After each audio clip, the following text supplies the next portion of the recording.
गरीब परिवारों की लड़कियां के लिए मुख्यमंत्री केसीआर सहारा बनकर खड़े हैं। यह बात आज राज्य के मंत्री तलसानी श्रीनिवास यादव ने कही। सनत नगर विधानसभा क्षेत्र में मंत्री ने 22 लाभार्थियों को कल्याण लक्ष्मी योजना के चेक वितरित किए। मंत्री तलसानी श्रीनिवास यादव ने बताया कि देश में किसी भी राज्य सरकार ने ऐसी योजनाएं आरंभ की है जो यहां मुख्यमंत्री केसीआर आरंभ किए हैं। उन्होंने बताया कि केसीआर ने अनेकों कल्याणकारी योजनाएं आरंभ की है। राज्य में अब तक 10 लोगों से अधिक को आर्थिक सहायता पहुंचाई गई है। दुब्बाका विधानसभा क्षेत्र के भारतीय जनता पार्टी के विधायक को नगर पुलिस ने हिरासत में ले लिया। विधायक करमान घाट हनुमान मंदिर जाते समय एलएन नगर टोल गेट के पास पुलिस रघुनंदन राव को हिरासत में लेकर उन्हें पुलिस थाने में भेज दिया गया। पता चला है कि विधायक को गटकेसर थाने भेजा है। करमन घाट हनुमान मंदिर के पास भारतीय जनता पार्टी ने धरना आंदोलन करने का निर्णय लिया है। इसी क्रम में पुलिस ने मंदिर आए भाजपा नेताओं तथा कार्यकर्ताओं को हिरासत में ले लिया। यहां मंदिर के अतराफ व्यापक स्तर पर पुलिस बलों को तैनात किया है। पूर्व सुरक्षा की दृष्टि से पुलिस यहां आने वाले नेताओं को गिरफ्तार कर रही है। कुक्कटपल्ली विवेकानंद नगर के पास भारतीय जनता पार्टी युवा मोर्चा के नेता में आयोजित रैली की तनाव फैल गया। पुलिस ने बीजेवाईएम के नेताओं को गिरफ्तार कर उन्हें पुलिस थाने भेज दिया। सर्वप्रथम कुक्कटपल्ली में बीजेवाईएम की रैली में पधारे नेताओं तथा कार्यकर्ताओं की रैली निकलते समय पुलिस ने ककारन उन्हें रोक दिया। इस कार्यवाही के दौरान पुलिस तथा भाजयुमो कार्यकर्ता के बीच बहस हो गई। पुलिस ने बताया कि रैली को पुलिस की अनुमति नहीं है, जिससे वहां पुलिस तथा भाजयुमो के नेताओं के बीच धक्का मुक्की हो गई, जिससे क्षेत्र में कुछ देर तक तनाव छा गया। कीसरगुट्टा के प्रतिवर्ष शिवरात्रि का त्योहार भव्य रूप से आयोजित किया जाता है। हकीमपेट डिपो ने कीसरगुट्टा के लिए विशेष बसें चलाने का निर्णय लिया है। हकीमपेट डिपो के मद्देनजर भास्कर रेड्डी ने बताया कि विशेष बसों की सेवाएं आज से आरंभ हो गई है, जो कि 2 मार्च तक चली गई। उन्होंने बस यात्रियों से इस अवसर का उपयोग करने का आग्रह किया है।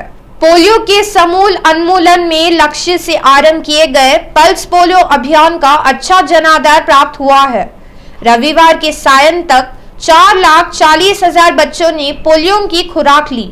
यह अभियान 3 दिनों तक घर घर जाकर चलाया गया। इंदिरा पार्क के पास आयोजित किए गए पल्स पोलियो कार्यक्रम में राज्य के मंत्री हरीश राव ने बच्चों को पोलियो की खुराक दी। मंत्री ने बच्चों को खुराक देकर इस कार्यक्रम का शुभारंभ किया। मंत्री ने बताया कि यह अभियान 3 दिनों तक चलाया जाएगा। स्वास्थ्य कर्मी घर घर जाकर खुराक लेने से चूके बच्चों को पोलियो की खुराक देंगे।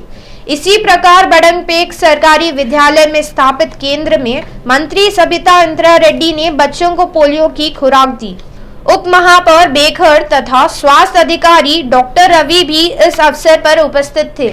जनवरी महीने में आरंभ होने के पश्चात कोरोना के नाम पर बंद हुई हैदराबाद की जग प्रसिद्ध नुमाइश अखिल भारतीय औद्योगिक प्रदर्शनी इस महीने की 25 तारीख से पुनः आरंभ हो गई है। प्रदर्शनी के पुनः आरंभ हो जाने से व्यापारियों को खुशी लौट आई है, तो वहां दूसरी ओर नगर वासियों ने भी संतोष प्रकट किया है। कल रविवार का अवकाश होने से लगभग 12,000 से अधिक लोग प्रदर्शनी देखने आए। प्रदर्शनी समिति के अधिकारियों ने बताया कि मासांत होने तथा लंबे अंतराल के बाद प्रदर्शनी आरंभ होने पर भी अच्छी संख्या में लोग प्रदर्शनी देखने आए हैं। साइबराबाद पुलिस आयुक्तालय परिधि में स्थित आईटी कॉरिडोर में 3 नए ट्रैफिक सेक्टरों को स्थापित किया गया है। नगर के चारों ओर से प्रतिदिन आईटी व अन्य कर्मी आईटी कॉरिडोर में आने जाने से माधापुर, गच्चीबौली तथा कुक्कटपल्ली यातायात पुलिस परिधियों में बड़े पैमाने पर ट्रैफिक जमाव लगाता है। वाहनों की ट्रैफिक अधिक रहने से इन थानों की परिधियों में रहने वाले अधिकारियों, कर्मचारियों के ऊपर काम का अधिक दबाव पड़ता है। इस कारण पुलिस के उच्च अधिकारियों ने सोच विचार कर एक नई यातायात योजना तैयार कर रहे हैं। ट्रैफिक डीसीपी विजय कुमार ने बताया कि नए सेक्टरों को स्थापित करने के कर्मचारियों ने काम का भार घटने के साथ साथ यातायात नियंत्रण भी आसान होता जाता है। नगर यातायात पुलिस ने बताया कि अन्य भारी जिलों में पंजीकरण हुए ऑटो रिक्शाओं को हैदराबाद नगर में प्रवेश नहीं दिया जाएगा। पुलिस अधिकारियों ने बताया कि केवल हैदराबाद नगर में पंजीकरण करवाए ऑटो रिक्शाओं को नगर में घूमने की अनुमति होगी। पुलिस ने बताया कि हैदराबाद नगर को छोड़ अन्य बाहरी जिलों में रजिस्ट्रेशन करवाए ऑटो रिक्शाओं को नगर में प्रवेश की अनुमति नहीं है। यातायात पुलिस ने स्पष्ट करते हुए बताया कि हैदराबाद शहर के बाहर अन्य जिलों में पंजीकरण ऑटो रिक्शा शहर में घूम रहे हैं, उन्हें सीज किया जाएगा। पुलिस अधिकारियों ने बताया कि इस संबंधी सूचनाएं ओला, उबर संस्थाओं को पहले ही जारी की गई है। उन्होंने बताया कि नगर में ऑटो रिक्शाओं की संख्या बढ़ने के मद्देनजर ये निर्णय लिया गया है। यातायात नियमों का उल्लंघन किए लोगों को पुलिस विभाग ने खुशखबरी दी है। अपने वाहनों पर लंबित पड़े चालानों में 50 से 75% की रियायत की सुविधा प्रदान की है। यह सुविधा कल मंगलवार 1 मार्च से अमल में आएगी। नगर पुलिस कानून के तहत वर्तमान समय में यह रियायत 1 मार्च से हैदराबाद राजधानी परिधि में लागू होगी। यह रियायत पूरी 1 महीने तक अमल में रहेगी। इसके पश्चात इस नियम को पूरे राज्य में लागू करने की संभावनाएं है। इन चालानों का भुगतान करने के लिए वेबसाइट में एक नए फीचर को जोड़ा गया है, जिसे प्रायोगिक तौर पर आरंभ कर इसकी समीक्षा की जाएगी। इस समय हैदराबाद, साइबराबाद, राचकोंडा परिधियों में दर्ज हुई चालानों पर छूट दी जाएगी। तेलंगाना स्टेट पुलिस वेबसाइट द्वारा ऑनलाइन पर इन लंबित चालानों के भुगतान की सुविधा उपलब्ध कराई गई है। कुक्कटपल्ली JNTU के पास आज एक भीषण सड़क दुर्घटना घटी। इस हादसे में एक महिला की घटनास्थल पर ही मौत हो गई। यहाँ एक महिला अपनी स्कूटी वाहन पर जा रही थी, उसे पीछे से आई लॉरी ने टक्कर मार दी। इस टक्कर के कारण स्कूटी चालक वेंकट पुष्टला नामक महिला की घटनास्थल पर ही मौत हो गई।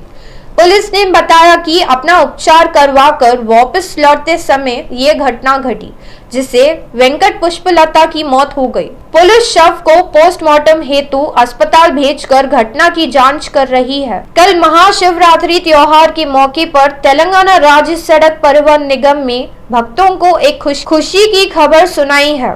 तेलंगाना काशी के नाम से विख्यात वेमुलवाड़ा राजन्ना के दर्शन करने वाले भक्तों को मुफ्त बस की सुविधा प्रदान की है।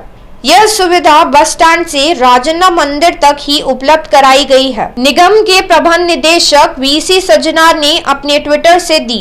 उन्होंने बताया कि कुल 14 मिनी बसें वेमुलवाड़ा बस स्टैंड से यात्रियों का राजन्ना के दर्शन हेतु मंदिर तक पहुंचाएगी। आज से वेमुलवाड़ा में शिवरात्रि महोत्सवों का शुभ आरंभ हो गया है। 3 दिनों तक चलने वाले इन उत्सवों में 4 लाख भक्तों की आने की संभावनाएं है। यूक्रेन में फंसी आंध्र प्रदेश के विशाखापट्टनम निवासी श्रीजा ने उसके लिए मदद की गुहार लगाई है। उसने आग्रह किया कि भारत सरकार तत्काल कार्यवाही कर उसे राहत एवं मदद कर भारत लाने का आग्रह किया है। रशिया और यूक्रेन के बीच युद्ध जारी है। यूक्रेन में आंध्र प्रदेश से संबंध छात्रा श्रीजा MBBS प्रथम वर्ष की शिक्षा ग्रहण कर रही है। श्रीजा ने अपने वीडियो कॉल के माध्यम से बताया कि यूक्रेन में भाजेप सामग्री तथा पेयजल की बड़ी किल्लत है। उसने अपना दुख प्रकट करते हुए कहा कि रात के समय वहां बमों की बरसात हो रही है। बमों की आवाज सुनकर उसे काफी डर लग रहा है। श्रीजा ने आंध्र प्रदेश सरकार से भी तत्काल मदद करने का आग्रह किया है। उसने आंध्र प्रदेश सरकार से उससे उसके पैतृक गांव लाने के कदम उठाने का भी आग्रह किया है। దయచేసి ఇండియన్ ఎంబసీ దీనిపైన యాక్షన్ తీసుకొని మాకు ఆర్మీ ఫ్లైట్స్ అనేవి అరేంజ్ చేసి మమ్మల్ని ఇండియాకి పంపించాలని కోరుకుంటున్నాము. Narendra Modi sir and Jaganmohan Reddy sir, please please it's a request, మమ్మల్ని అందరినీ తీసుకెళ్ళిపోండి ఇండియాకి. చాలా మంది ఉన్నారు నాతో ఇండియన్ స్టూడెంట్స్, అందరినీ ప్లీజ్. అందరూ భయపడుతున్నాం, చాలా అంటే చాలా భయపడుతున్నాం. కొంచెం మా మీద దయ చూపించి మమ్మల్ని ఇండియాకి తీసుకెళ్ళిపోండి ప్లీజ్. It's a request.